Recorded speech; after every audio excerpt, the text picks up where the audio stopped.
Hello, everyone. Good evening. So nice to see you. Thank you so much for coming. My name is Licia Rester-Frazee, and I'm a faculty here in the Soul-Centered Living program, as well as the Managing Director of Programs, Admissions, and Marketing at the University of Santa Monica. And I'm just delighted to have the opportunity to welcome you to the university, both here in person and for those of you online. Thank you for braving the internet waves to be here. And for you, who all were in traffic to be here too, very brave of you to be here tonight.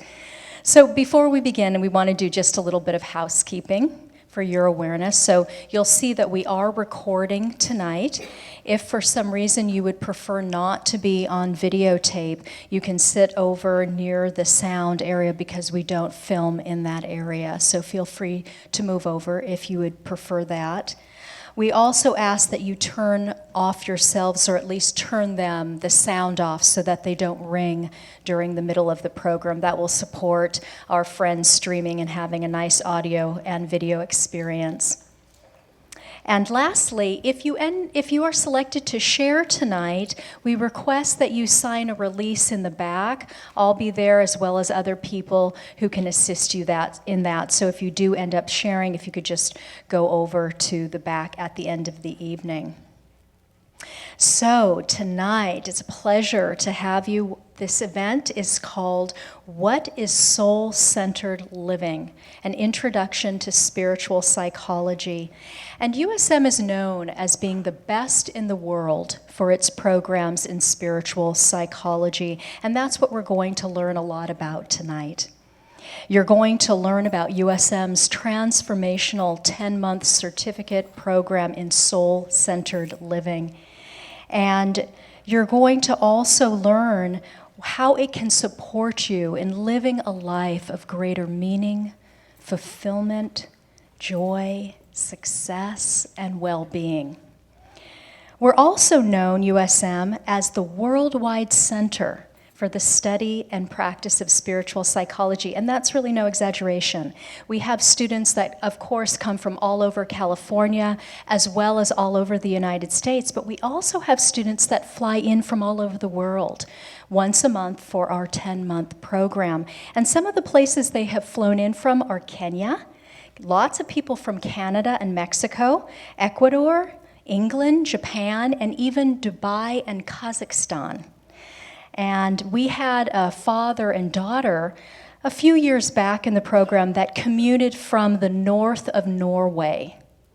Now, if you know where, I did not know how long this was, that is a 26-hour commute one way.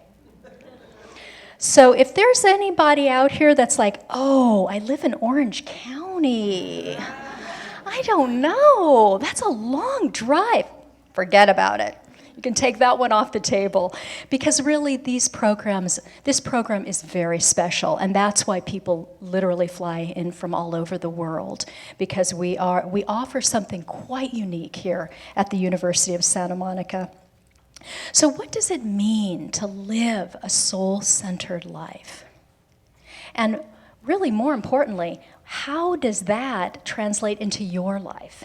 How can you support yourself in living an inspired and inspiring life? That's the question that we're going to explore tonight. And you're really in for a treat, because the two people that are the very best people to answer those questions are the two people who are here tonight. In fact, they have supported thousands of people around the world in answering those questions for themselves. Doctors Ron and Mary Polnick are pioneers and worldwide leaders in the field of spiritual psychology. They are renowned educators. They're the founding faculty and the co-directors of USM, and they've been designing, developing, and facilitating these programs in spiritual psychology for over 35 years. They both are licensed marriage and family therapists, and Mary is also a licensed clinical psychologist. Their book that was published by Hay House called Loyalty to Your Soul. Yes, people are nodding. Yes, I remember that book. The Heart of Spiritual Psychology is now available in 8 languages and 12 countries worldwide. and their most recent book that was published by Hay House in February called Remembering the Light Within, A Course in Soul-Centered Living, is also now available and getting great press. Both of those books are actually available for purchase in the back of the room if you'd like it. So just on a personal note, I have had the great honor and privilege of working with these two master facilitators for 20 years. I came into USM in 1997 as a student, and I haven't left. And that's because I know a good thing when I see it and experience it. So it is with great pleasure that I ask that you join me in welcoming USM's President and Chief Creative Officer, Drs. Ron and Mary Hulnick.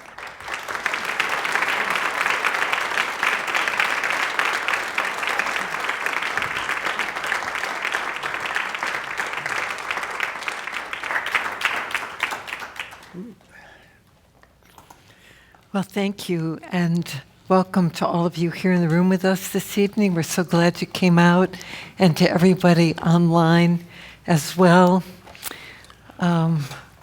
This afternoon we were filming some short clips here in the room for an event that we're doing in Aspen at the end of October. But since they had us, they asked us to talk about soul-centered living and what we love about it the most. And it just brought very present that part of what we love about it the most is just being with people, a group of people that have really committed to the process of their healing, their transformation, and awakening, and witnessing what occurs over the course of 10 months. It's really it's not only beautiful, but it's miraculous and extraordinary. I wanted to give a shout out to John in Thailand. He always tunes in to John. How you doing? I don't even know what time it is in Thailand. And we even have a couple of people from Florida. Oh, wow. Yeah. That's so extraordinary. They must have power. Yeah. A lot of power. Yeah. So yes. Light and prayers to that part of the world. Mm. Well, all right. I'm just curious, how many people, this is your first time here, this is all new to you? Wow. Wow, right. Wonderful. Wonderful. There's nothing like newbies. Like newbies. And that's a compliment. That's a compliment. And grads? Okay. Great. Okay, I guess there are no current people. There's well, only we're grads in there. that little window between the end of the year and the beginning of the next. All right, so we have a lot of information to share with you this evening, because this that we're going to be talking about is something that goes deep, and it's not something that you just can learn and go, oh, great, I got it. I mean, you'll see very quickly that's not what this is, but it gives you an idea of, be like showing you a map of the territory. Of course, the map is not the territory, but you get some idea of where we go in here and what we do, and why this is something that takes, I guess, some getting used to is a good way to say. Well, what can I say? It's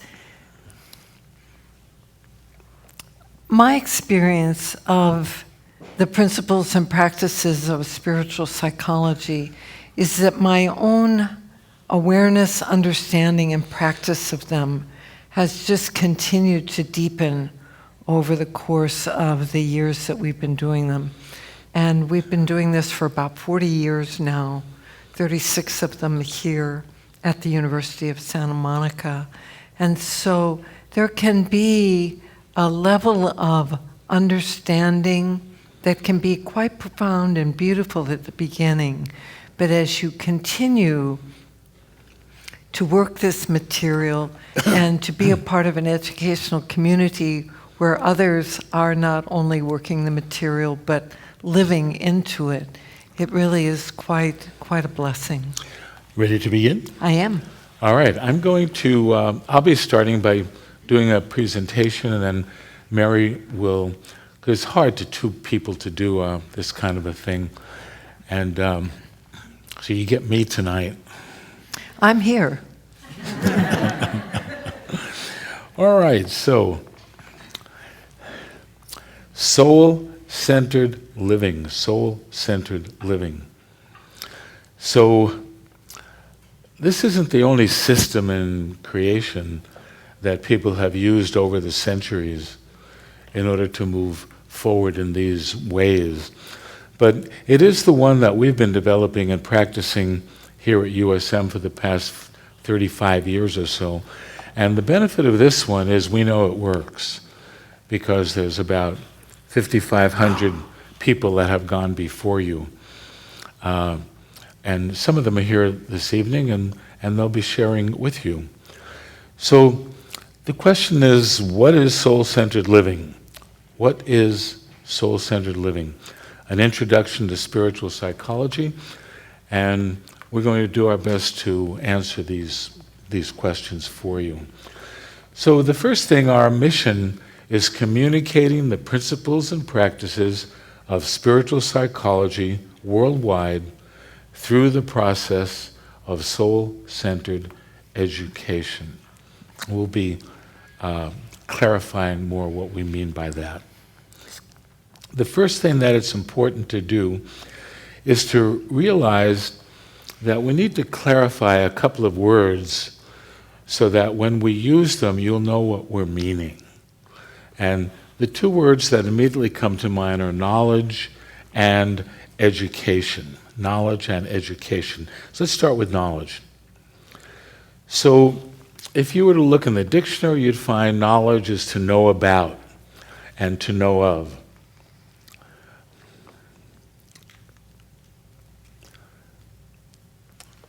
Why am I getting this happening here?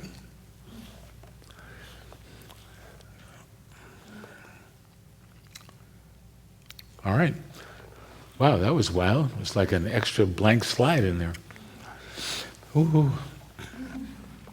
But there's another meaning to the word knowledge that stems back from the Greek. So when the early Greeks talked about it, they just didn't mean to know about. They meant something more than that. They meant gnosis, to know something experientially. You understand, to know about something is not the same as knowing it experientially. One of the things that I did when I was younger is I had a private pilot's license. And I can tell you, for those of you who might be in that same boat, you'll understand immediately what I'm talking about. You could read 4,000 books on how to fly an airplane. But unless and until you get into the plane and take the thing over, and go up in the air, you just cannot know, because you can't have the experience when you know about something. It's experience that is really learning. The second word is education. Education. In Latin, that word means educare, to draw out that which lies within.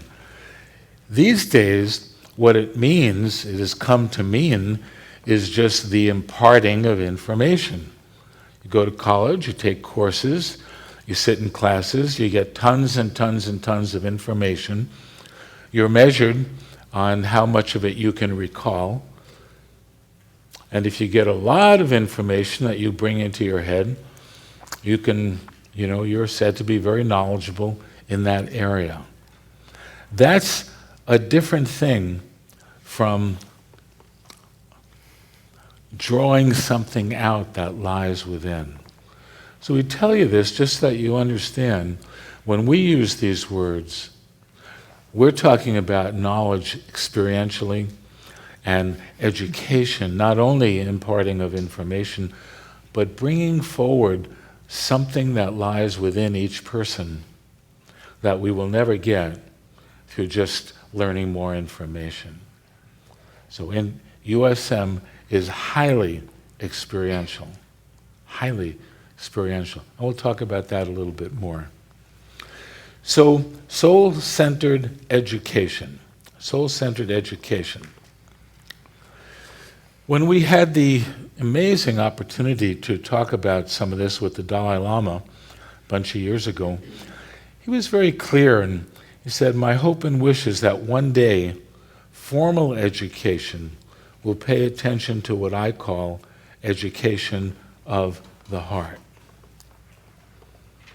And the more we talked with him, it was clear that USM is education of the heart. He really liked what we were sharing with him. And when the meeting was over, because we were with a group of about 30 other presidents and provosts of universities in Calgary, Canada, he sent his staff back to find out more about USM. It was really a wonderful kind of a meeting. So I'm going to just do it this way. Spiritual psychology, what is it, and what difference does it make? It makes a lot of difference. So again, let's go back to the dictionary. Let's look at the word psychology. You look it up, you're going to find the science of mind and behavior, or something like that. The science of mind and behavior. But if you look up the word psyche in the dictionary, what you're going to find is breath, principle of life, soul. What happened? How did that morph into the science of mind and behavior? And this is why when people ask us, why do you call it spiritual psychology? It's because the intention right from the beginning was to do everything that we could to bring psychology back to what it was inspired onto the planet for in the first place. So you get a sense of what we're talking about. And this brings us up to something that is, you may not have thought about this before. So spiritual psychology recognizes that there is something that is referred to as a spiritual reality, as opposed to simply a physical reality. There's a spiritual reality, and it begins with the principle that rather than humans who have souls, we're souls who are having a human experience. And that was a quote by Teilhard de Chardin a bunch of years ago. We've added to that. So in addition to that, what we're finding experientially, that we're souls using a human experience. We're here to use this experience for something. And if you take it to the next step, we're souls lovingly guided by Spirit in service to each soul's purpose. If you think about that for a minute, by the way, I'm not asking you to believe any of this. We're just giving you the perspective that we're operating from. And then it's up to you, especially if you take the class, to try it on and see how it works for you. And if it doesn't work, by all means, we would recommend that you would go try something else. Maybe a nice roast beef sandwich or something. All right. So what is that purpose? What is that purpose that we're talking about? That's a new way to say that. And what we say is that purpose, is awakening. Awakening. We are here awakening. Our purpose here is awakening into something. And of course, that's going to turn out to be that whole spiritual reality business that we talked about a little bit earlier. So our definition of spiritual psychology is the study and practice of conscious awakening. Some people have experiences of awakening, and they're not conscious of what it is that they're doing because they don't have the perspective. They don't have the information that supports the experience that they're having. And we've seen quite a bit of this, and it's really an interesting thing. And people will sit in class and we start to go through what we go through, and oh my God, That's what was happening to me. And it's really quite an amazing thing when that kind of thing starts to happening. So it raises the question, well, what does awakening mean? What does awakening mean? Which, of course, is a great question. That would be the one I'd be asking. So let's take a look at it. This horizontal line here represents physical world reality. It's the world out there. This is the world that we are used to living in. It's the one we were brought up in. It's the one that we're taught to measure things by. And that's why it has, you'll notice there's a minus down at that end and a plus over here. So typically, the movement that we're encouraged to participate in is movement from the less than to the more than. So we want better jobs, we want great relationships, we want Better health. we want better health, we want to make sure our eyebrows are on just right. You know? More abundance, prosperity. More abundance, prosperity, and all of those things. And this is why we refer to it as the goal line of life. There's lots of goals that we put out, and we want to do this. We want to become this, that, the other thing. And this is right and proper in physical world reality. In physical world reality. However, that's not the whole of the story. Because while this is going on, there is a whole other dimension of reality going on that we refer to as the spiritual context, or the soul line of life. So when we're in class, it makes it very interesting because we can refer to the soul line or the goal line, and everybody knows what we're talking about. Here's the interesting thing. Every major religion and every mystical teaching of any note that has ever been brought forward is in total agreement about where that line goes to. That if you keep awakening along that line, you get to this place that is referred to as love. So we're awakening into the greater awareness of the loving nature that is the essence of who or what we are. It's a basic principle.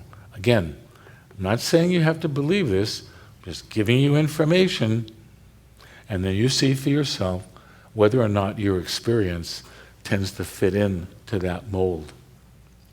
So, the interesting thing is that today, in today's world, this whole thing is shifting. And this is a time that has been foretold in many different systems, and we're living into it. A lot of people are going, oh my God, this world is going crazy. Well, that would be one way of looking at it. I'll give you another way you might choose to look at it. Because what's happening is that this whole nexus is shifting both upward on the soul line and toward greater positive experience on the goal line. I mean, they didn't have cell phones 50 years ago. Computers? Oh my God, what are you talking about?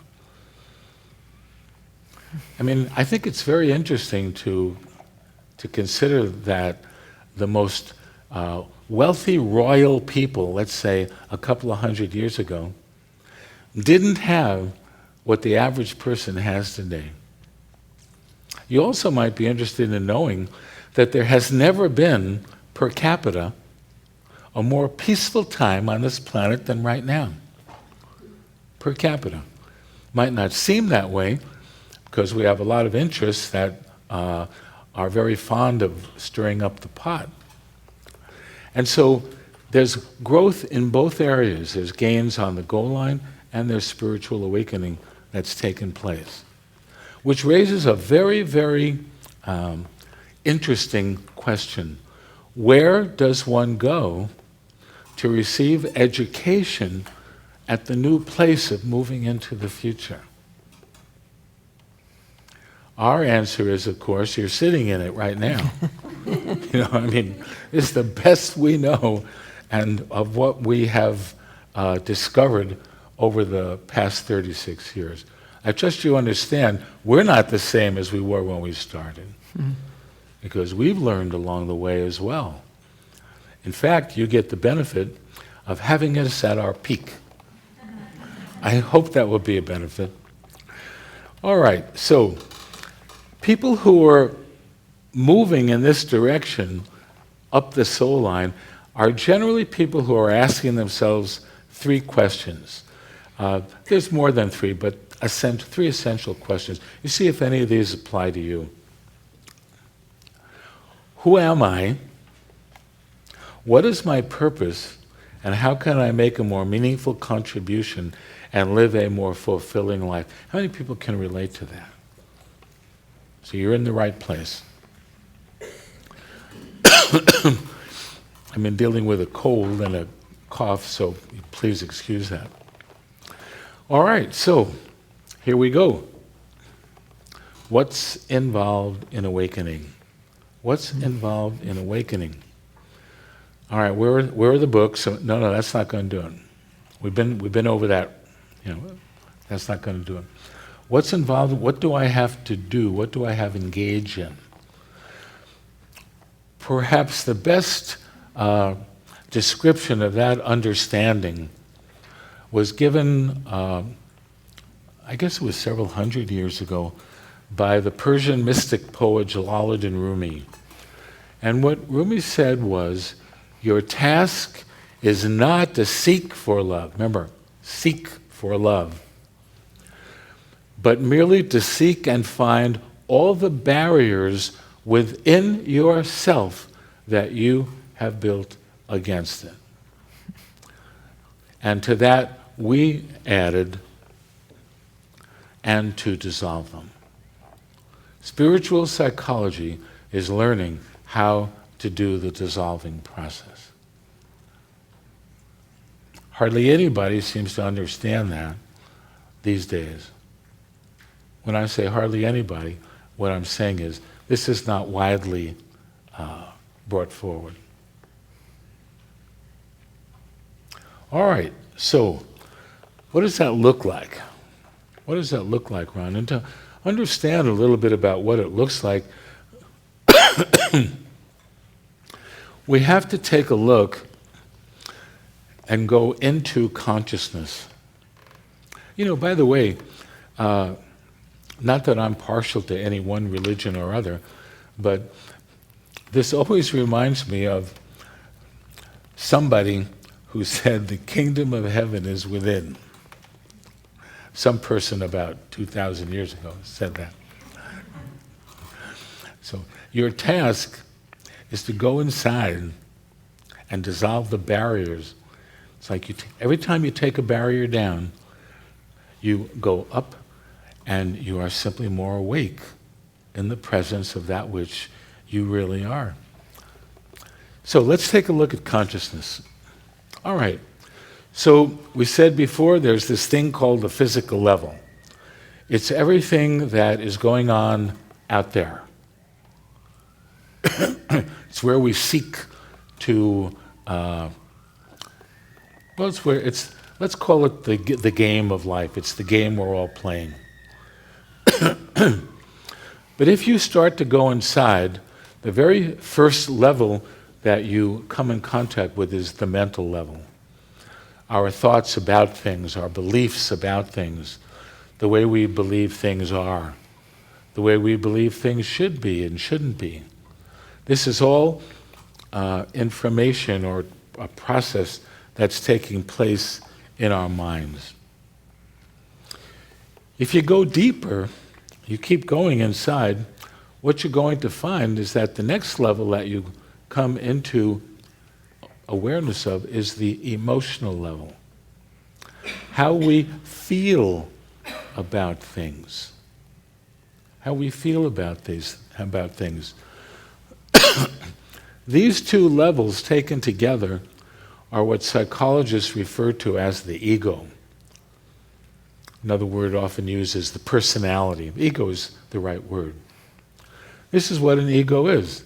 It's a combination of our mind and our emotions, and that's our operating system that we then go out and we do things in physical world reality.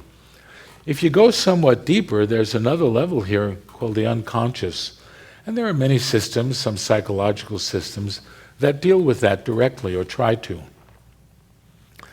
Our perspective is leave the unconscious alone. Because when you start trying to rummage around in there and looking for things, what you may very well find is that you uncork things that you're not ready for yet. And there's a whole lot of people we know of that have gotten themselves into a lot of trouble that way because they unearth things that they're not ready to deal with.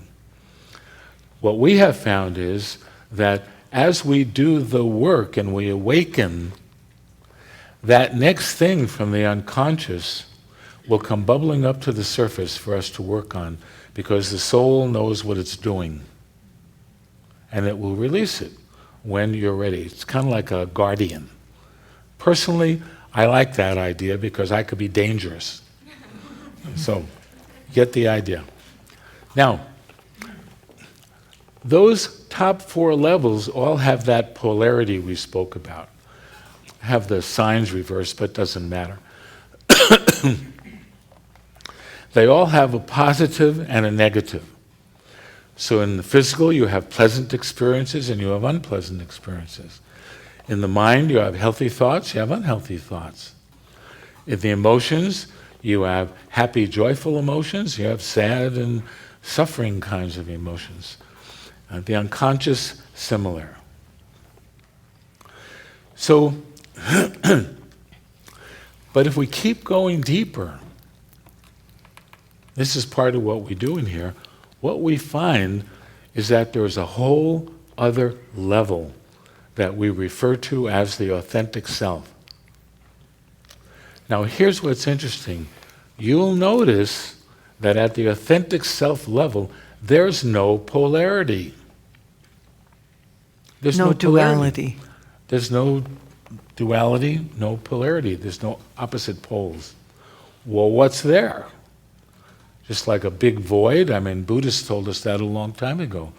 Well, actually, if you keep going deep enough, what's there is infinite, unconditional love. And it has derivatives. Those derivatives are things like peace, acceptance, compassion, beauty, joy, freedom, gratitude, human happiness, just small stuff, nothing important. So when you access the authentic self, and people in class do regularly, this is what you find there, always. We've never seen it be any differently. The challenge that most of us have is when we go into those states, we don't realize what has happened because no one ever gave us the context. And I have seen people go into the unconditional love and out the other side and never even know that that's where they were because they didn't have the context for it. They didn't have the context for it. So let's see how this works. Let's see how this works. So one of the things that we do from time to time, or we used to do it all the time, I guess we still do, really. People commit to doing different things in physical world reality. So let's say that you wanted to write a book, and that was going to be a project that you took on.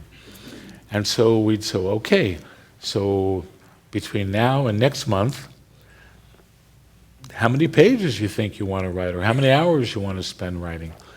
And let's say someone says, well, 30 pages. I'll commit to writing 30 pages. Next month they come in, and lo and behold, They did. They wrote 30 pages. They hadn't written before. For whatever was stopping them, they wrote the 30 pages. And now the fun begins. Because they have transformed 30 pages worth of what used to be negative energy into positive energy. They did it. They accomplished the goal. Now these levels all align. And at this point, this person is now out of alignment. And this is why taking on things to do can be so hard. Anyone who has ever gone on a diet or tried to let go of drugs or alcohol or anything like that knows exactly what I'm talking about. Because now what's going to happen is that a message goes out in your consciousness. It says, Ron wrote the 30 pages. His intention, obviously, is to shift his awareness into a whole nother positive level of being inside of himself. And so, we will reveal to him, or make more conscious, all of the mental, all of the emotional, and any unconscious material that's related that stopped him from writing the 30 pages beforehand. It's going to come bubbling up to the surface for you to deal with. Most people have no idea how to deal with it. It's not a bad thing. It's not a bad thing. All that happens is that over time, it'll just shift back again, and you probably won't continue on too much further with the book. Not a bad thing. Most people live their lives that way. Just all part of the process of awakening. However, if you have a system or a discipline that you can use, or a technology that teaches you how to do the healing action to release those X's, what will happen is that they all are released. And that's what we mean by dissolving them. And now you're set up to write the next 30 pages. And how about if we just take a moment to talk a little bit more specifically about what those X's represent at the mental... Do you want to wait till the next thing? Till after I do the next slide? It's the other one. Wait till the next slide. Believe me. All right. I'll wait. I'm So, patient. The way... Now I lost my track here. The way that this shows up, good. For most of us, though, is a little bit differently. And we see it more clearly in this kind of a situation. Something happens and you react emotionally with a negative emotion. And oh my God, are we seeing this all over the place these days? Something happens. Oh, that thing happened. This march went on. That protest went on. This politician went on. This, on and on and on you could go. This in my family went on, and on and on and on it goes. And what you will do, you will say, and it's because they are doing something they shouldn't be doing. And I'm upset about that. Why do we have that reaction? Well, because that's the way we've been brought up. That's the way we've been brought up. There was a great show a bunch of years ago called South Pacific. And there's a song in there called You've Got to Be Taught. And said, you've got to be taught to hate and fear. Before it's too late. You've got to be taught before it's too late. Oh, right. It's all the cough. You've got to be taught before it's too late to hate all the people your relatives hate. Before you are 6 or 7 or 8, you've got to be carefully taught. We're brought up that way. It's all part of the what's going on. We blame it out there. But you know what? That's not where we'll ever change anything by looking. Because what really is going on is that anytime there's an emotional thing that you're disturbed about, it's because you have some idea or some belief that has been violated. It shouldn't be that way. It's not in the what happened out there. It's in the that you have that belief inside. And when my beliefs get violated, I'm upset. This is so important because this is the thing that gives us the key to how to work with this. And we'll talk about that in just a little bit further. So, same thing. If we can stop being so upset at everybody else, and by the way, think about this.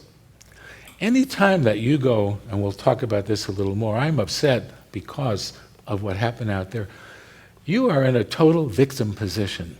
You've placed yourself in a total victim position because you are at the effect of things that are happening outside of yourself that you have no control over. Is there another way? Well, of course, we wouldn't be having this talk. Works the same way. You heal the inner, and it shows up. Here's what David Hawkins had to say. He nailed it when he said, perception is edited observation. What we perceive is edited observation. Well, that raises the question, who does the editing? You probably won't be surprised. Your ego, mind and emotions.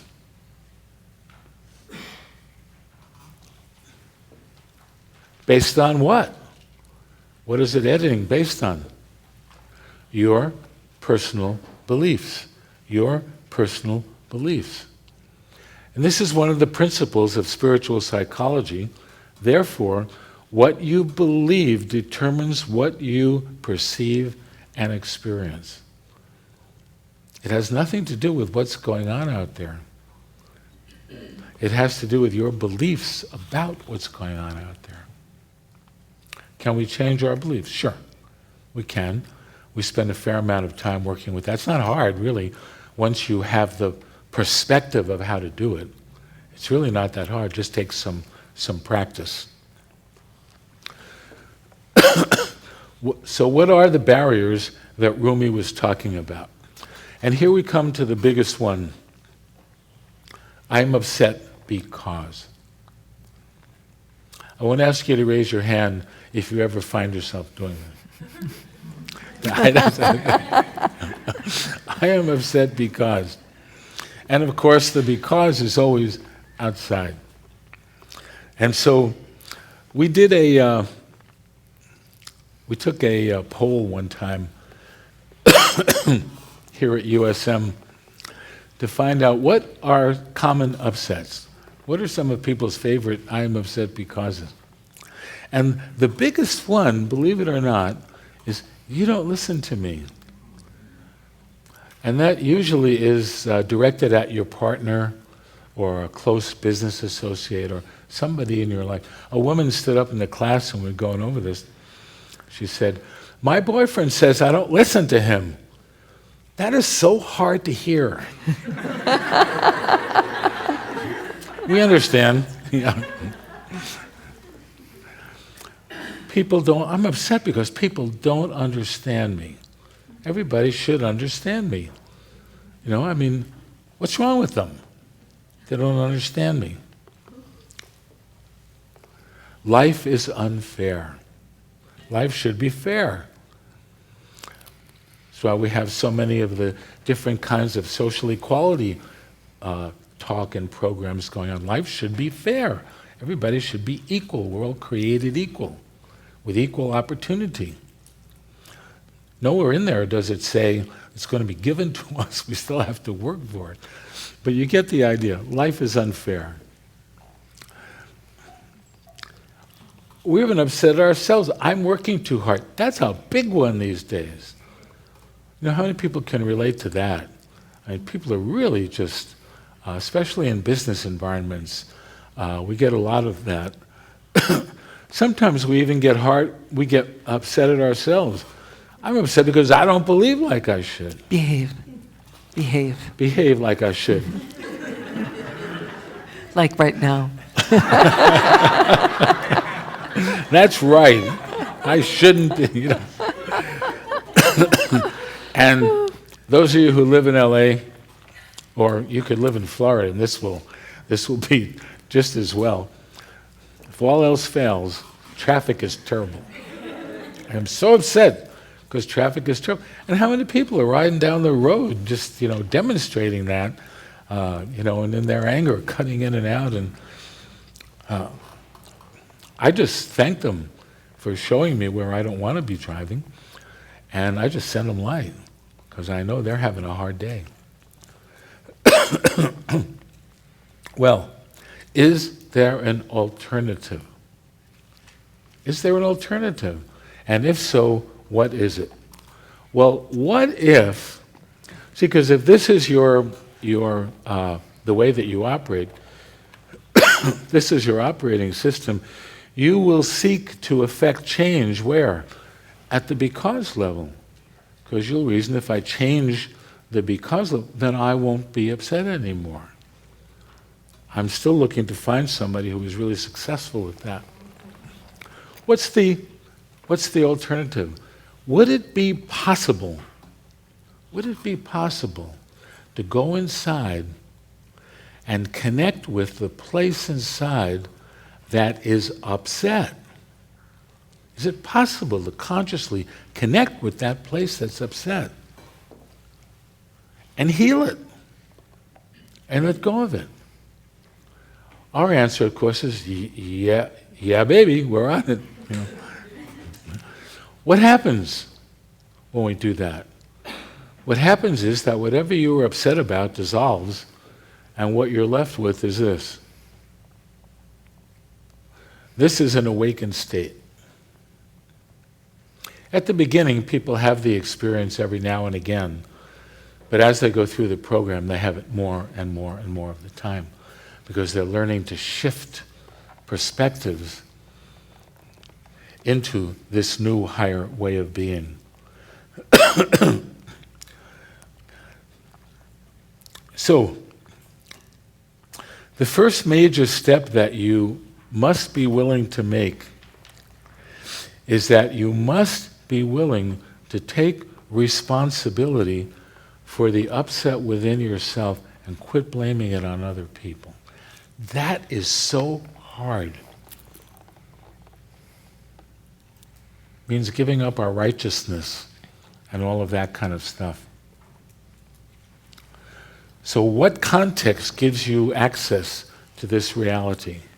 Well, the spiritual or goal line or soul line context, wherein you already are a divine loving being, having and using your goal line experiences for the purpose of awakening on the soul line.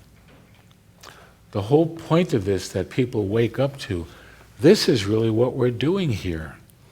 It has nothing to do with what job you have. It has nothing to do with anything on this level.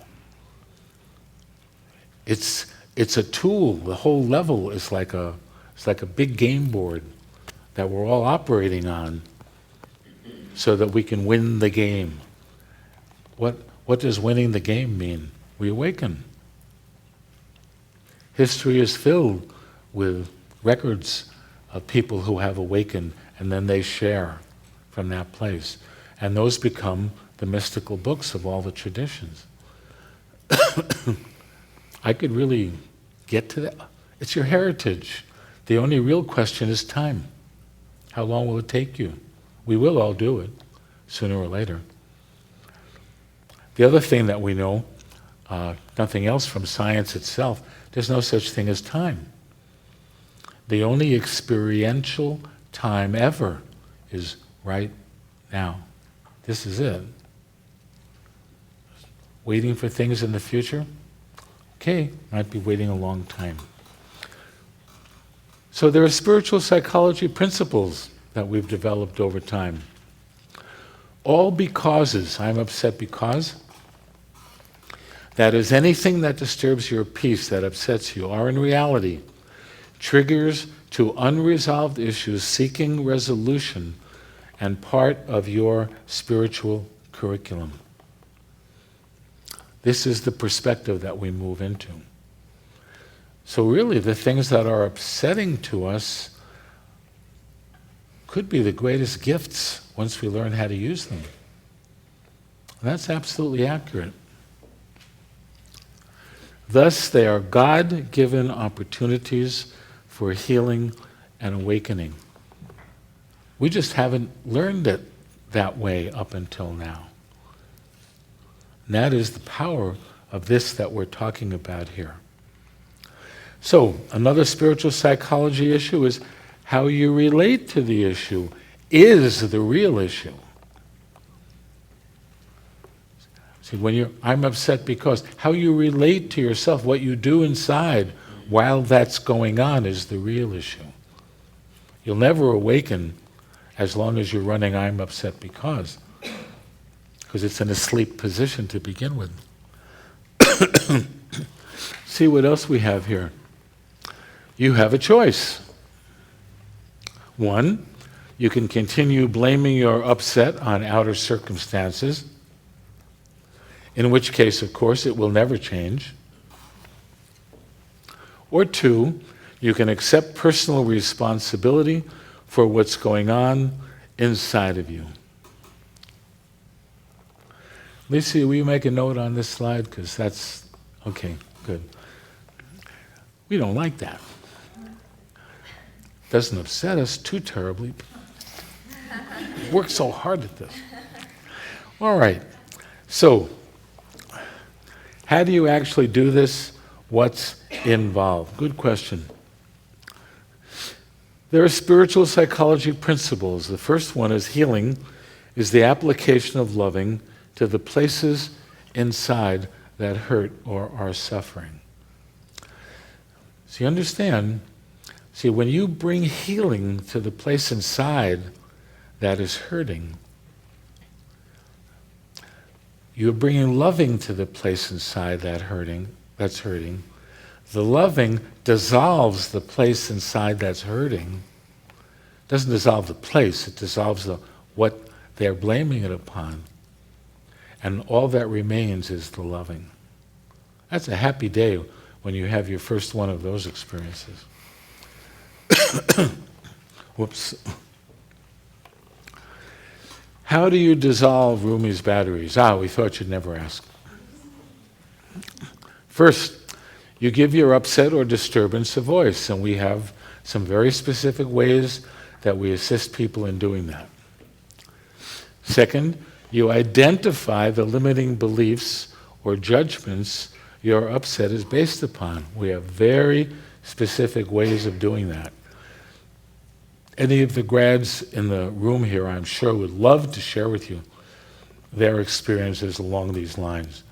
In fact, if you would be willing to, in case I forget, raise your hand. All grads, if you'd be willing to talk with new people about the work that you're doing here. So here's several people that have their hands up. 3, you let go of the limiting beliefs or judgments. You let them go. That's hard, but very, very, very doable. How do you let them go?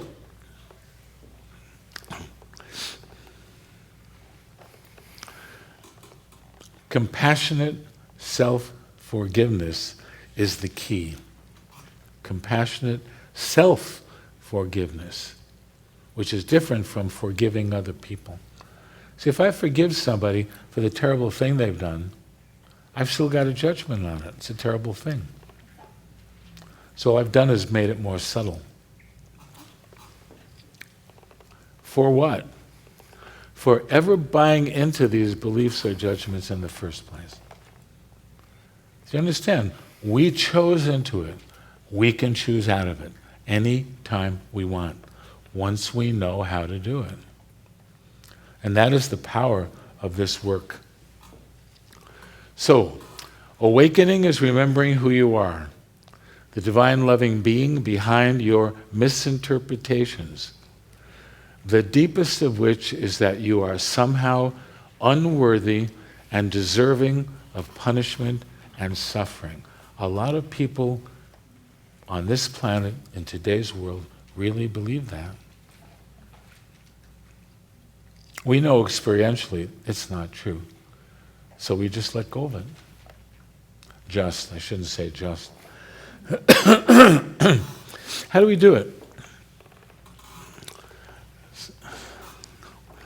I forgive myself for ever buying into the illusion that I am somehow unworthy and deserving of punishment and suffering.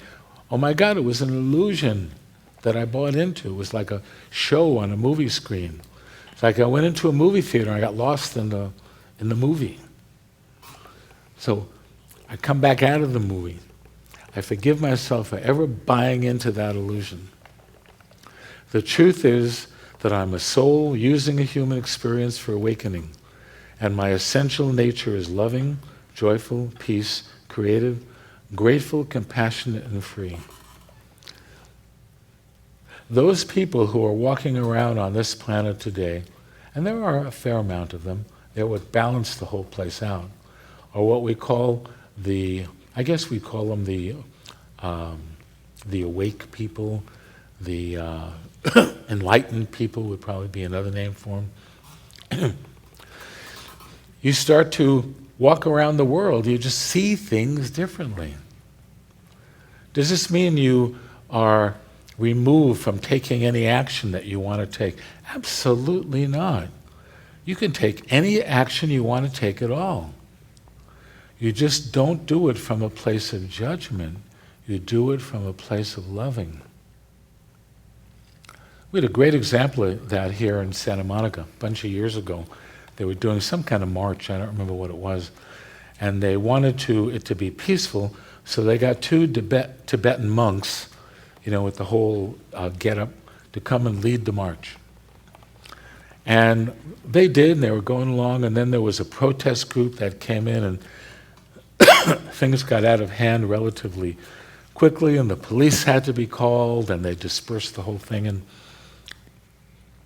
so the guy who had put the thing together and gotten those Tibetan monks went over to me. He said, I am so sorry.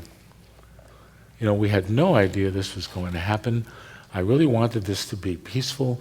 I just apologize. And they said, oh no, you don't understand. You can't learn to be loving sitting in a monastery. This was great for us because it gave us an opportunity to practice holding in a loving place when there was disturbance going on. Thank you. Different perspective. Different perspective. That's all. So, the essence of healing, awakening, and authentic wellness is the same. Loving. What does it look like? What does it look like when you start to have those experiences? Well, when we begin, for most of us, ego is pretty much running the show.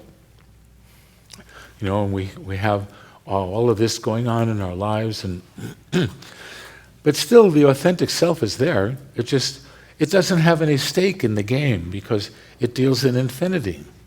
It's in no rush. And so every now and then it will come forward. Sometimes you get an inspiration. Sometimes people speak of it as hearing the still small voice within. Those are all ways of saying the same thing. As you do the work, what happens is that your ego presence starts to recede and the authentic self starts to grow in its awareness. And then you get to a place where you're now starting to have a fair amount of authentic self experiences. But it doesn't stop there. It keeps going. Eventually you reach a place where the authentic self takes its rightful place as the master of the show, and the ego takes its rightful place. Because the ego is like the mechanism, the operating system, that allows us to do all the things we do on this level. If we didn't have an ego, we'd probably just sit around all day and do nothing except be wonderfully happy all the time. I don't know, doesn't sound bad to me. I don't know that we'd get a lot done, but maybe there wouldn't be anything to do. But when people start to, I have to kill my ego, oh no, don't do that. Don't do that. What you want to do is train it so that it's serving you properly the way it was designed to. And that's what tends to happen when we do this work. So what is soul-centered living? The essence is awakening into the awareness of your essential loving nature and living your life from within that awakened state. What kind of educational curriculum is required to support you in your conscious awakening and living a more fulfilling life? Well, I know one. It's the one we're selling, of course.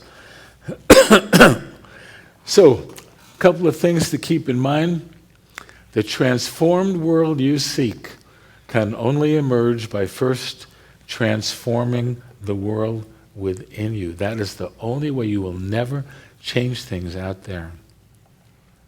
Change out there results from enough people changing inside. That's what's going on this planet right now, and it's really starting to ramp up. It's an incredible time to be alive. That world is your own consciousness. You can join us this fall, and we all get to awaken together. So, what next, Mary? Well, so at this point, we'd like to open it up for some question and answer. There may be a question about some of the information that was shared. There may be something that you're dealing with personally, and you're wondering, how would the principles and practices how might they apply to what it is that I'm personally experiencing? Questions about logistics of the program and that kind of thing are best answered really by our admissions staff or by other grads. But this is an opportunity. If you have a question for us, we'd love to respond to whatever is present for you. Not a requirement, just an opportunity. And we just encourage you, if you do have a question, this is a beautiful opportunity, because many times one person actually shares for many. All right. Would you be willing to come? There's a sharing place over here, if you would be so kind. And we can share from where you are, if that's what you prefer. Yeah, all right. Are you in the no sharing or the no wanting to be photographed group? Yeah. If you are, it's fine. Yeah, let's just We'll give bring you a the mic mic. to you. Yeah. I just wanted to know what the structure is like. Is that not the right question? Is that something? I'm sorry, I didn't hear what you asked. Hold Just the mic what does a right- weekend look like? What is the structure of the? What the is- most often asked question. Yeah. Amazing. The weekends are really beautiful. On Friday night when we come together, generally we have some large group sharing so that individuals within the class can share their intentions for the weekend. They can share wins they've had since the last month. They can share challenging situations and circumstances that they're dealing with and receive support on those. And then over the course of the year, students in the Soul-Centered Living program have the opportunity to learn and practice 33 soul-centered basic skills. We do these in trio format. And so there are 3 people. One is the facilitator who's practicing the soul-centered skill that's being worked with. One is the sharer who's talking about something that's meaningful and relevant to them. And the third person is what we refer to as the neutral observer. And the neutral observer is a very special position, actually, because it's learning how to hold in the presence of love, how to hold in the consciousness of the authentic self, because there's no responsibility to respond, to have a point of view about anything that's being shared, and it's an incredible training. So some of the weekend is spent working in these trio processes where you have the opportunity to learn and practice the soul-centered basic skills. And we start with the ones that are the most basic. Licia is always saying to me, we shouldn't be calling them basic skills because actually they're really on the leading edge of consciousness. But nonetheless, that's a part of the weekend.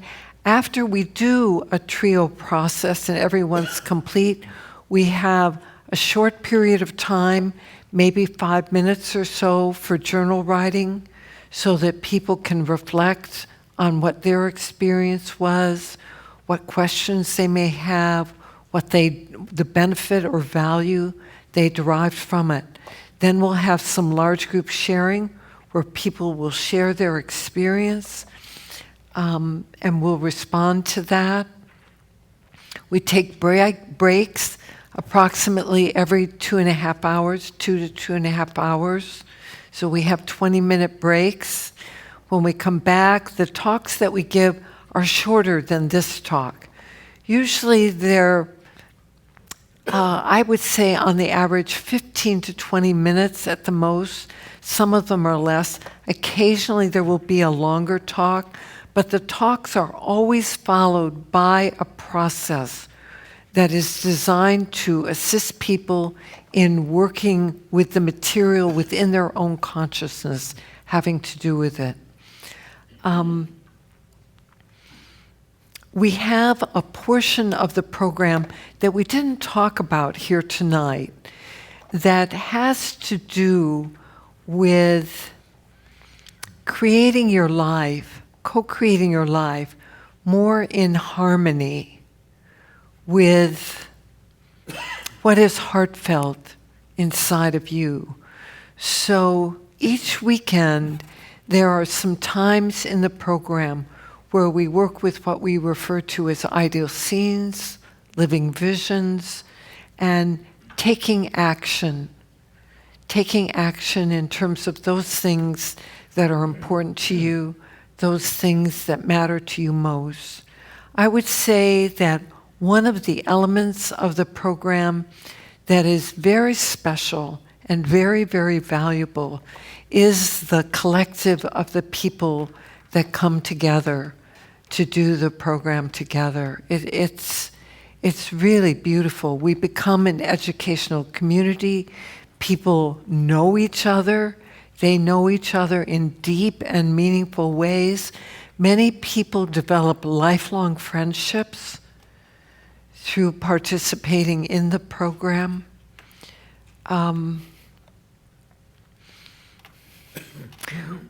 What can I say? While there is a sincerity of intention and purpose in being together, the educational process is also joyful, it's uplifting, it's supportive, it's transformational. The things that you're learning are relevant and practical. People go out of the very first weekend and they have learned things that they can already begin to apply in their everyday lives, in their relationship with family members, with their partners, with their children, with colleagues. What can I say? These are life skills. And though there is this deeper underlying spiritual awakening that takes place while people move through the program, this is practical education that assists people not only in becoming more of who they really already are, living in that, but it also assists them in transforming their life, in recalibrating their life more in harmony with the life that they yearn to be living. So I hope I've spoken to your question in a way that helps give you some sense of it. And if there's a further question, I'd be happy to do my best to respond. I'd like to add a little bit to what Mary is saying. I'd like to give you a specific example so you just really get a flavor for it. So we're in these trios, and let's say we're working with one of the early skills, which we call freedom from limiting interpretations of reality, limiting beliefs. And so each person has a handout. So the facilitator's job is to follow the handout and present the steps to the sharer. The sharer responds to each question. And so they might identify a limiting belief, and then what the sheet would say is, if you were to choose to, and there's no commitment to do it, can you think of an alternative belief that you could choose to believe instead of this one that you do believe? Can you just think of one? The person thinks of one, or they struggle with it, or whatever. There's no right answers or wrong answers. And then maybe you go on to another one, and you might do this for a while. The neutral observer is watching all of this. Then everybody, after a period of time, switches one seat to the right. So the neutral observer becomes the facilitator becomes the sharer becomes neutral. We repeat the whole thing all over again. Then we repeat the whole thing all over again. So in that one experience, you have had 3 experiences of taking 3 separate roles in a trio, and to experience what everybody else's experience was, because we share about it. At the end of the trio, we share our experiences and anything that we've learned. Then, as Mary said, we have the large group sharing, and people say, wow, that was amazing. Or, I didn't understand that, could you clarify a little bit? The nuts and bolts of the learning how to work with all these barriers happens in the trios, and it happens experientially. So I think that's about as good as we can get, unless you want to sit there and do a trio. Thank you for asking that question. Yeah, thank you.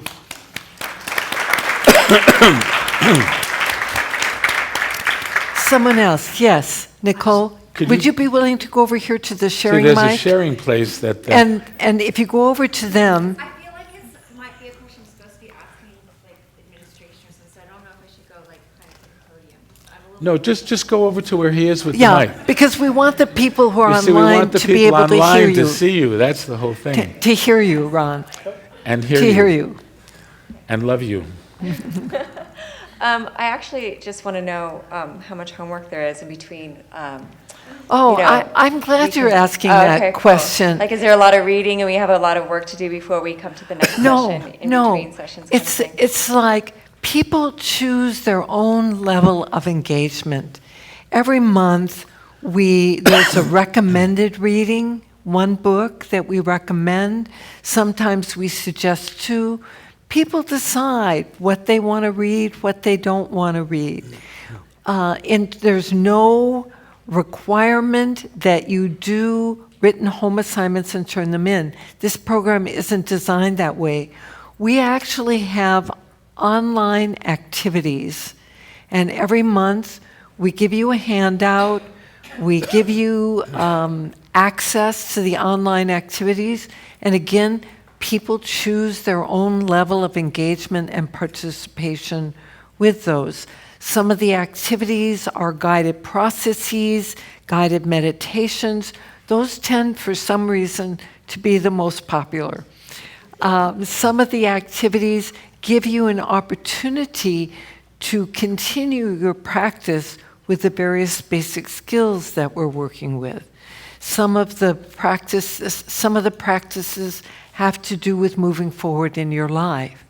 So, It's up to you. Someone could go through the entire program and their primary engagement be the class weekends, and they could experience and receive great value. There is benefit to be had from working with the online activities. There is benefit from participating in the class Facebook group because there's a lot of sharing and support that goes on there. But it's up to each individual to decide for themselves. Great, thank See, you. the way that you phrase that question, I would assume that you probably know people who graduated from this program in the years when it was a degreed program, and there was written home assignments, and there was turning things in, And plenty of exams, them. and I remember seeing a friend with a really big fat notebook that she was like doing like something or other. Yes, yes. And when the program was offered in the degreed format, there was plenty of homework. And I designed it, and it was designed, I must say it was inspired homework, because it really gave people the opportunity to work with the principles and practices within their own consciousness, and it gave them activities also to apply it in their everyday life. Now the online activities have replaced that. It's a certificate program, so people decide for themselves. Great. Does that answer it That for you? totally, yeah, great, thank you. All right, thank you. Okay. Thank you very much.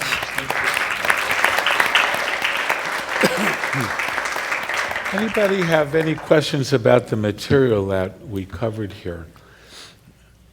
Wow, I guess we were really clear. Anybody else? Yes? Would you be willing to go over here as well? That way the people who are on the stream can hear.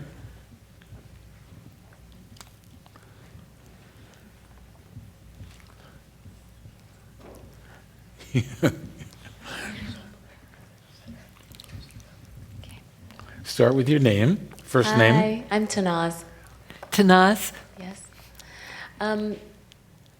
There was that one slide that was talking about when something upsets you, what it really is something on the inside Yes. that you need to work on.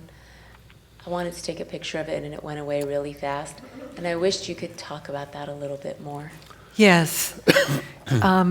Well, there's so much that we could share about that. It's like Ron spoke about how the ego is comprised of the mind and the emotions.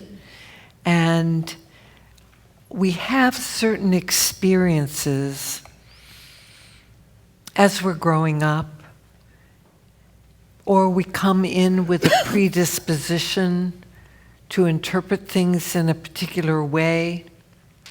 And very often, as children, we have these experiences that we interpret to mean something about us. And we have painful emotions stored with that belief, self-judgment, misinterpretation, misidentification. So inside, there's an unresolved issue, which is comprised of what I'm speaking about. So then we have life experience, and we are experiencing life through the perceptual filter that is populated with these limiting beliefs. And we have this crystallized, unresolved emotional energy.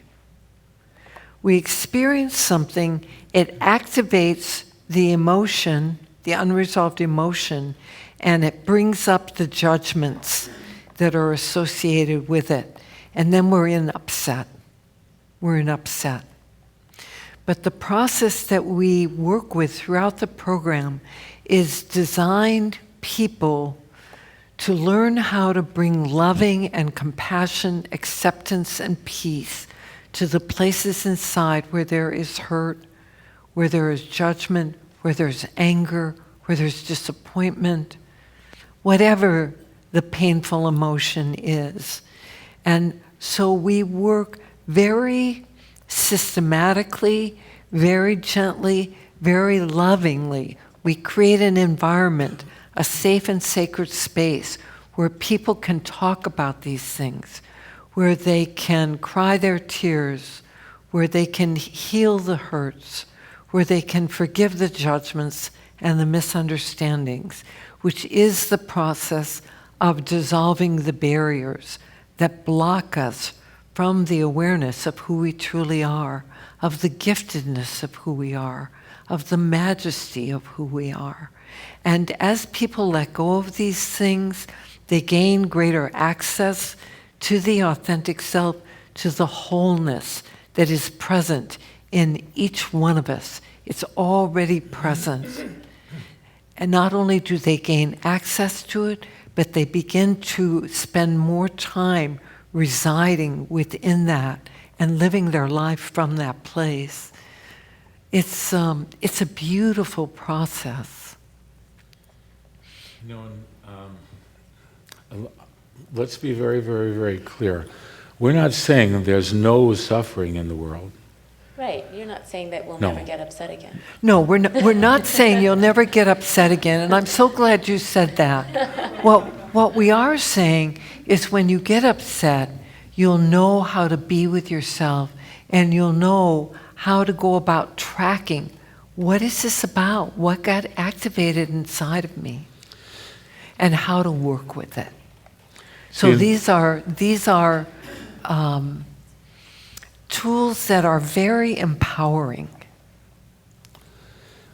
See, what we're talking about is what we call unnecessary suffering. I don't care how enlightened you are, if you break your arm or get in an automobile accident, that's going to hurt. See, what we're saying is that most of the things are what we call unnecessary suffering, because they're simply based upon the beliefs that we have in our mind. They're based. It's those that don't serve us. They're based upon these negative beliefs about the way things should and shouldn't be. And it doesn't dawn on great numbers of people that other people have a right to their perception as well, and their perception may be different from yours. I remember one time Carl Rogers, who was a very famous psychologist back in the 60s, when they were having this thing between the Catholics and the Protestants in Ireland.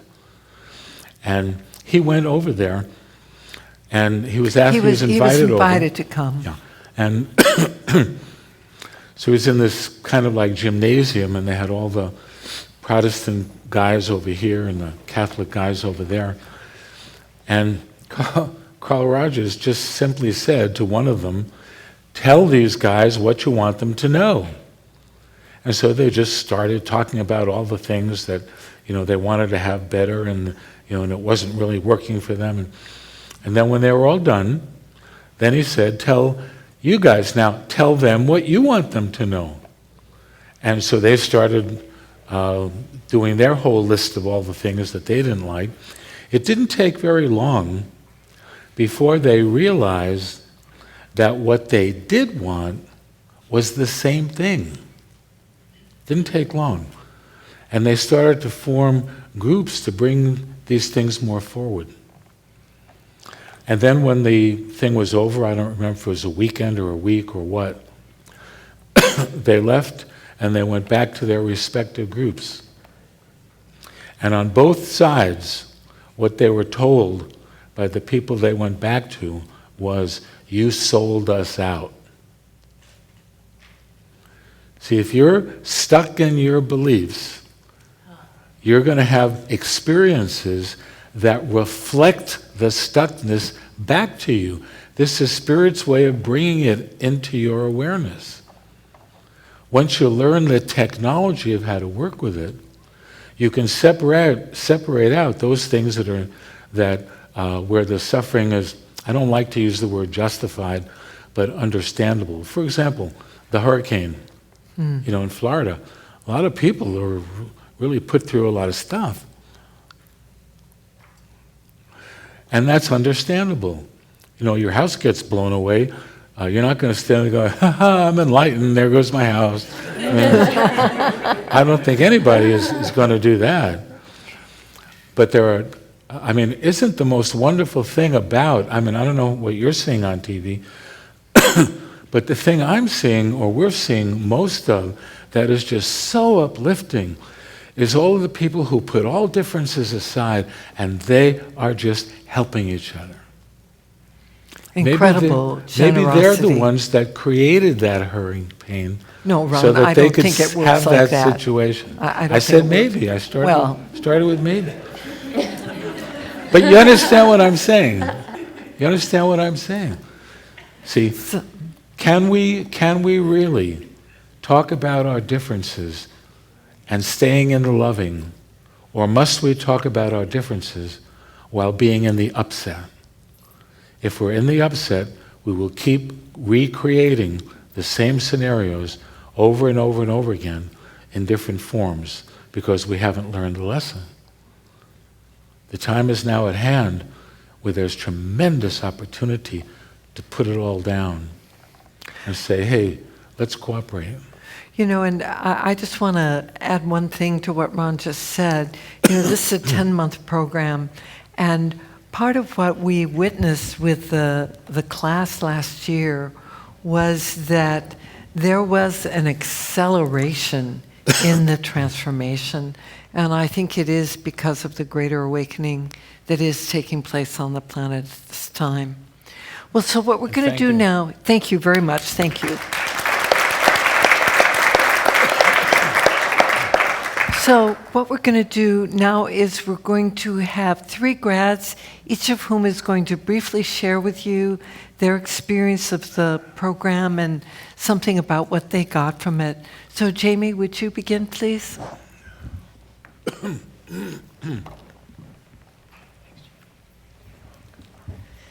Hello, my name's Jamie, and it feels so good to be in this room again.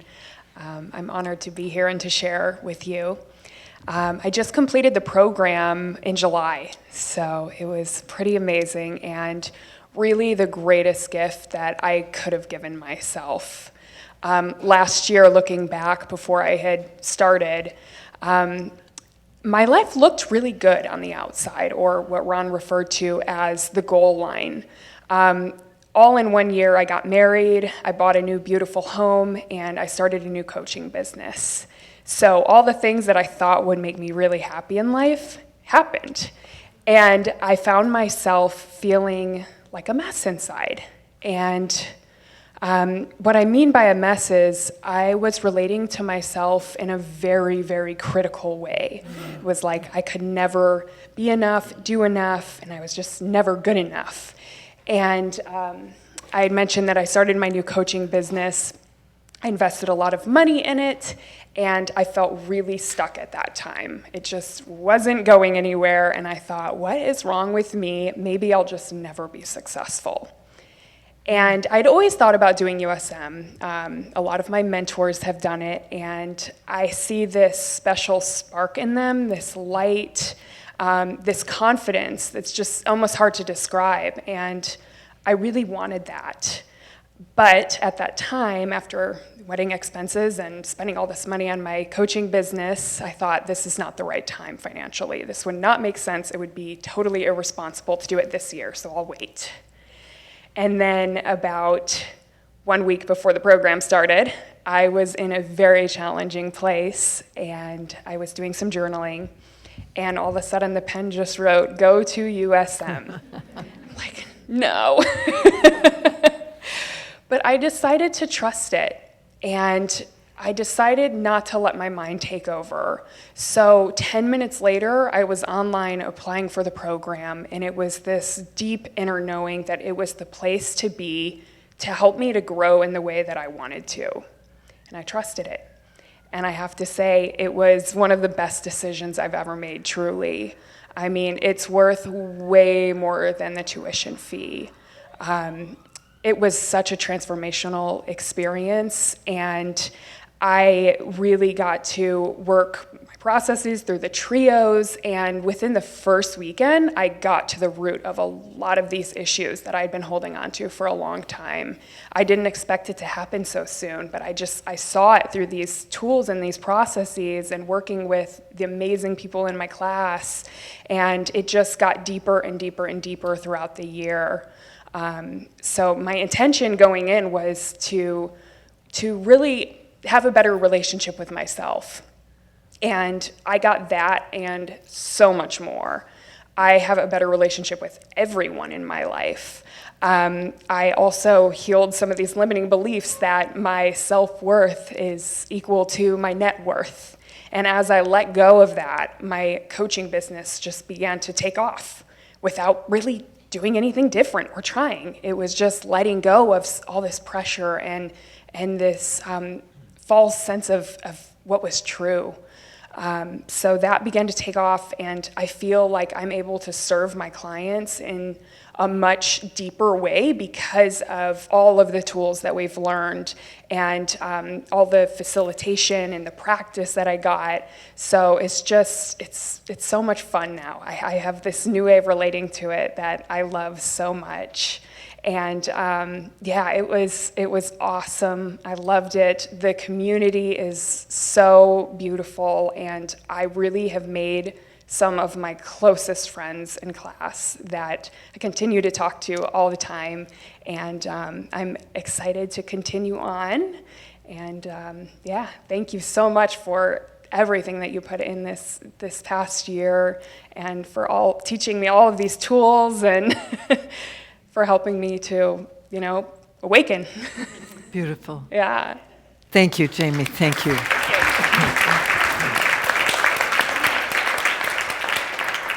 Scott? Hi, I'm Scott. I also took the Soul-Centered Living 1 class that I completed in July. When I was asked to speak tonight, I decided I was going to give the best sharing ever. That when I finished, you would spontaneously give me a standing ovation, everybody would tell you how great I was. And so I was preparing comments for that. And it was good. But then I woke up 5:30 this morning and I said, yeah, that's pretty ego-driven. And I'm not here to impress you, I'm here to serve you, and that what I do need to do is to speak from the heart. And so that's what I'm going to do. So let me back up 5 years to 2012. At that time, I was a successful lawyer, happily married, and the thought of standing here 5 years later seemed unimaginable. Meanwhile, my wife had been through the program. She did it when you had to do all that homework, and I saw her doing all that homework, and she said, oh, you should do it. And I'm like, not going to happen. And she said, you'll go when you're called. Not if you're called, when you're called. Okay, whatever. So I also mentioned 2012. So she then, after being in the program, she left her job as a lawyer to become a very successful life coach, and eventually joined the faculty at USM and co-created the coaching program here. So this is 2012, and coincidentally, there is a video you could find on YouTube of Michelle sharing here at an information evening about the program. And I picked 2012 also because 1 year later, everything changed. So, I said, we had this great life, and I had this plan of how our life was going to be. Okay, our kids are going to go off to college. We're going to be empty nesters, and I had it all mapped out. 2013, Michelle was diagnosed with cancer. And in 2015, she passed away. And I remember it was a couple of months before she passed, and I was in the hospital with her, and the thought came over me that if she dies, I'm going to go to USM. And it was interesting because it wasn't the rational, logical decision that I usually make. It was a calling. And because I had been someone guided by reason, rationality, science. I was skeptical, I was cynical, and yet I found myself coming to one of these information evenings. And I remember Ron and Mary talked about taking the class, and one of the things you would do is think about, who am I, what is my purpose, and how can I be of service? And I thought, all right, well, I need a new plan that sounds like something that's in alignment. So I did soul-centered living, and I thought, okay, this is great. I'm going to come up with a new game plan. And very quickly, things changed, and I sort of forgot about the game plan. And instead, as I developed these various skills that Ron and Mary talked about, I realized that more important than figuring out what I was going to do, it was developing the skills of how I was going to be when I did it. And these skills have various names like perception checking and heart-centered listening and seeing the loving essence, and they're all fabulous. And I've incorporated all of these into my life. And I'm trying to live more authentically in my authentic self, and I think I'm avoiding staying in the I'm upset because.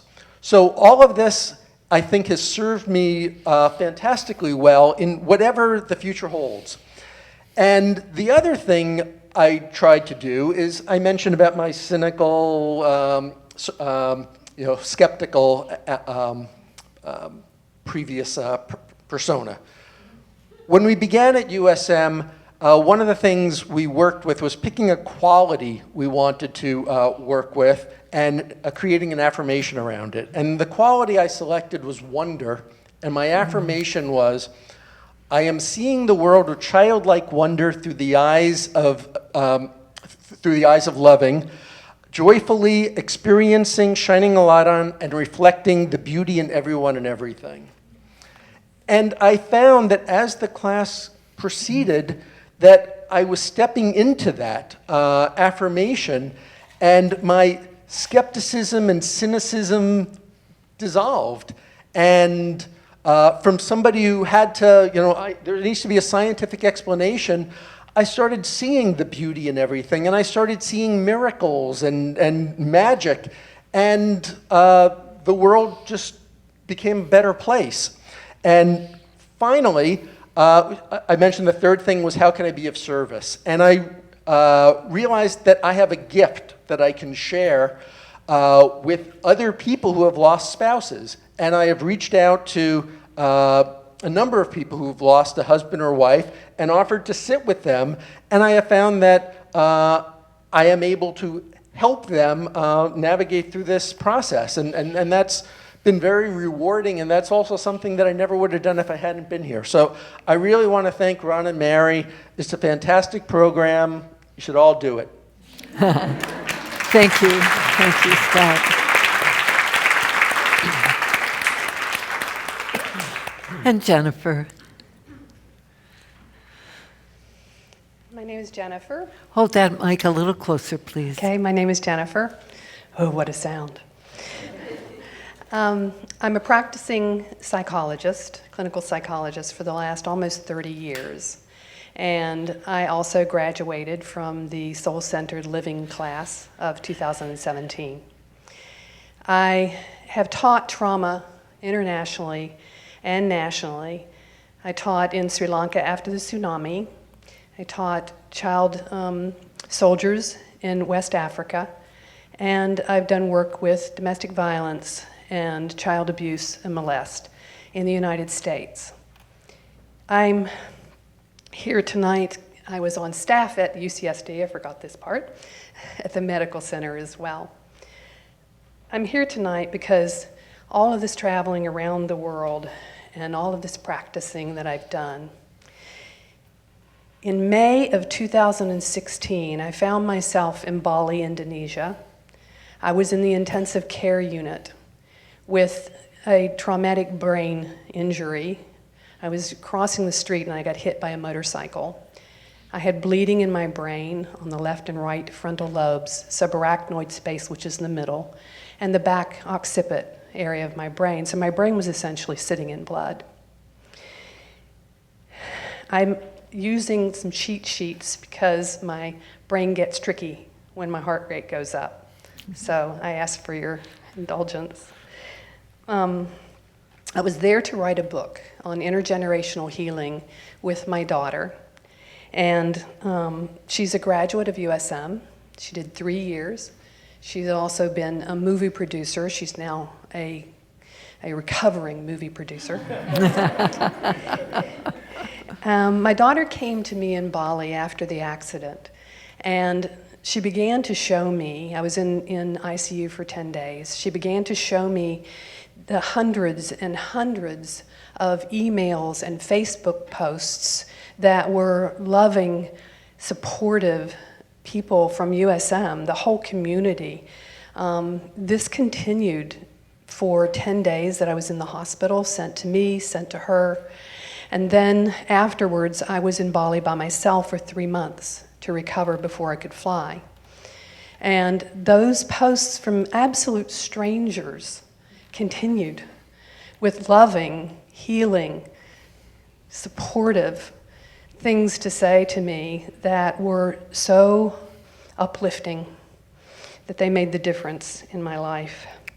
Those were sustained for that 3 months. And then when I came home, or for me, a new home, I'm from Charleston, South Carolina most recently. When I came to LA, people at USM gave me short-term places to stay in the beginning. And those strangers, again, put the mat out for me.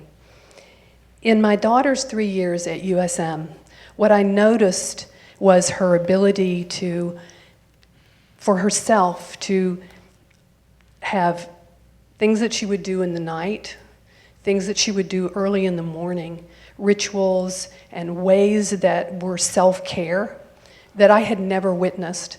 She went from a hard-driving production person to the most caring, loving daughter that anyone could wish for. She was completely devoted to my healing, and she was devoted to me and the other people in her community. I did self-care teaching for about 30 years, but I realized that teaching was based in other. It was based in other people. And what I needed for myself, what I needed to understand and to learn was how do I begin to truly love myself? Now, we hear that a lot, loving yourself. This is a space and this is a place where you learn how to love yourself. You learn the what-ifs and the hows and the steps, and you practice them every month and all 30 days of those months for almost a year, so that month by month, day by day, you fall deeply and inexorably in love with yourself. And you do it in an authentic way. It's not something made up, and it's not something that you need to repeat again and again. It happens in the most organic way possible. You are in the midst of the most loving, authentic space I have ever experienced in my long life of doing psychological education. These are teachers that have practiced this skill for 40 years. They are authentic and they have integrity. I'm telling you this because I can only say to you that with the most loving place in my heart, I wish that the whole world could experience this space and the energy that gets created here, because it exists nowhere else that I know exactly in the form that it is here.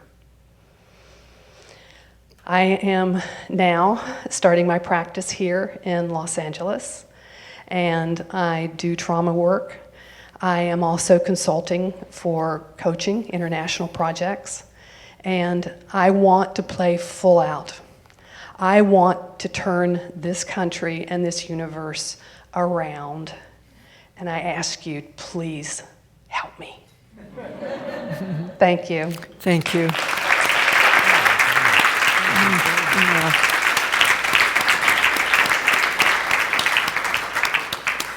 All right, so Alicia is going to rejoin us up here, and then we'll be bringing this part of it to completion.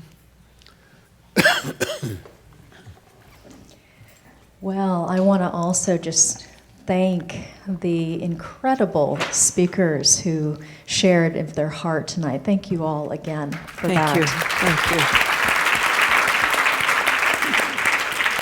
And of course, to my beloved ones, Ron and Mary, as always, I represent all of the grads here and students who continually thank you for all of the transformation that you have supported us in. Truly, thank you so much. Oh, thank you. So, enrollment is still open for this program. And in addition to our 3 wonderful speakers who are grads of this last year's program, we have a few more people here that would love to connect with you if you're interested in learning more about the program. So we have our fabulous admissions team of Ashley Whitaker and Amy Ruby. And you probably have talked to one or both of those people already. We also have Nancy O'Leary, who is the Director of Education. And she can talk to you more about those logistics, as well as Ashley and Amy that Mary was talking about. If you have more specific questions about the program, I'm also very happy to talk to you about the program. I also co-facilitate with Ron and Mary, have the privilege of doing that as well. And of course, there's grads. How many grads would love to talk about the program? Grads like to gush about this program. You've got a sense of that already. So we're all here to talk if you would like to hear more about it. Ron and Mary are also going to be in the back, and they'd love to say hi if you would like to speak with them personally.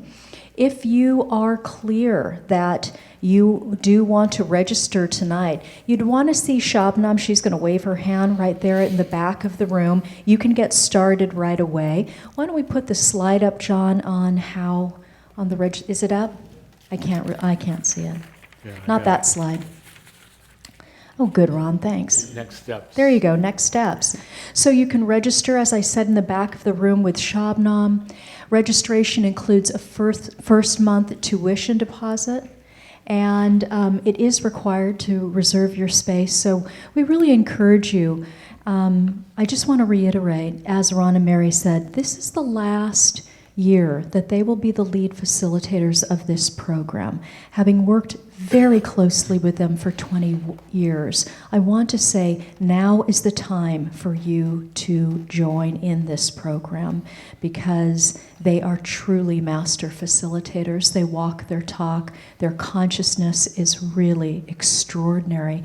And I watch them every single weekend refine this curriculum. I mean, this curriculum, when I went in 1997, was off the charts.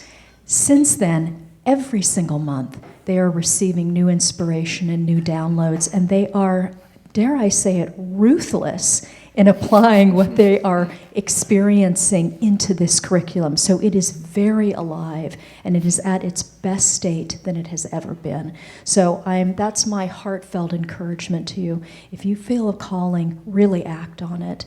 So that's what you can do tonight. You can also, then once you apply, you complete and submit your application. As somebody said, there is also that opportunity online. Classes start on October 6th. For both those of you who are online, I believe we're going to post the link to the application and how you can get a call from admissions. So look on the chat or on that page, and you'll see the link there. Let's see what else. Yeah, we have cookies and refreshments. How could I forget? What? Yes, and so please enjoy the cookies, the refreshment, and also the community here. We are so grateful that you took your time tonight, and we look forward to seeing you soon. Have a great night. Thanks, everyone online.